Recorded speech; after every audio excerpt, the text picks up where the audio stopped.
Hello, Math 10 students, and welcome to 7.5, Part 2. In Part 1, you were introduced to the process of elimination, or the method of elimination, to solve systems of linear equations.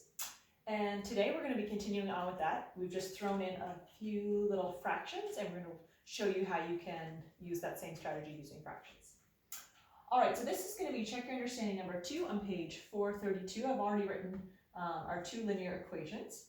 So right off, I'm going to first look, are there any of my like terms that are the same in both equations? So what I mean by that is, if I look at my variable x, do they have the same coefficient? No.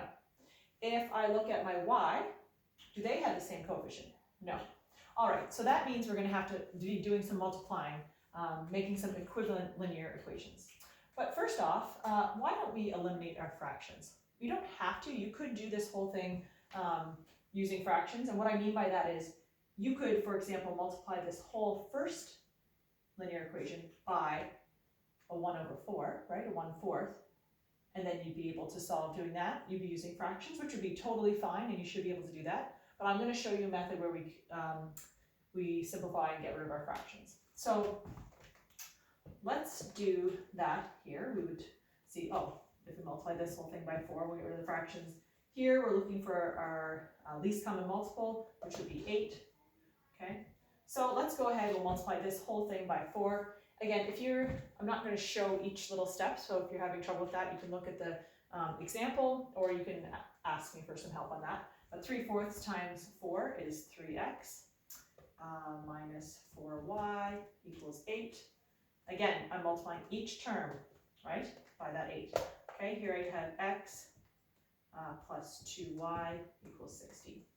Okay, so I'm just going to go ahead and rewrite these down below. 3x minus 4y equals 8, and x plus 2y equals 16.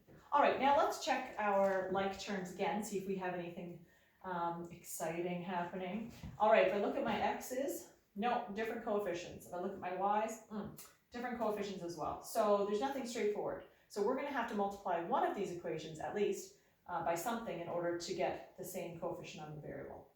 So there's a couple choices. I could multiply this whole equation by 3, and then I'd have 3x here and 3x here. I could also multiply this whole equation by 2, and I would have a 4 here. Then I'd be able to actually add those two linear equations. So a couple choices there, but let's go ahead and multiply this by 3. Okay, so I would be at 3x, great, that's what I wanted, plus 6y equals 48. All right, that is good. So I'm just going to erase this and rewrite these up top so we can use them. So we have 3x minus 4y equals 8, and we have 3x plus 6y equals 48. So just to remind you, all that we have done is created equivalent linear equations. They're still the same. If I graphed any of these lines, they would still be the same as our original one that had fractions, okay? So from this, you can see, if we subtract this whole thing from this, we will eliminate our x variable, which is what we want. We always want to get to one variable so we can solve. 3x minus 3x, 0. Minus 4y minus 6y minus 10y. 8 minus 48 minus 40. So my y would be minus 40 divided by minus 10, which is 4. All right, so we've got one variable. Now, to solve for our x variable, we can go back to any of these equations. You could go back to the original ones with fractions. You could grab one of these. I'm just going to take this one just because I have it written here on the board. Okay.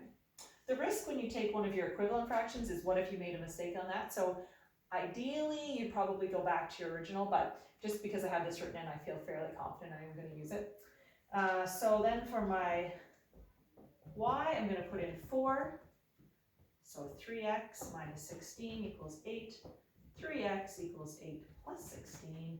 3x equals 24. Let's just move this over here for you. So my x would equal 24 divided by 3, which is 8. All right, so I have my x and I have my y.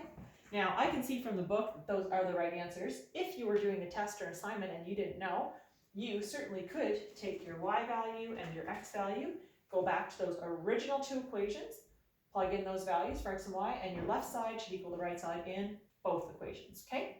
So that's how you check. All right, very good. So let's erase that, and I'll just show you a couple questions I'd like you to work on. Okay, so for today, you are going to, we'll get page 437, number 6A and 7A, or more, all right? So as always,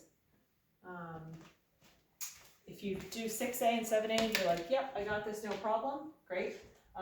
But if you want a little more practice, I recommend doing all of 6 and all of 7, it won't hurt you. And these are kind of fun, you know, you get the answers, you can check them, see if you got it right. I just love math, as you know, so. All right, so that's it for 7.5 part 2. We're actually gonna have 4 parts to this, so this will take us pretty much a week to do. I'm trying to go at a pace that's really reasonable and not overload you.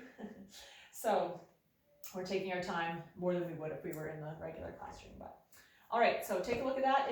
If you have any questions, please do let me know. I'm happy to go over anything with you at any time. All right, have a great day.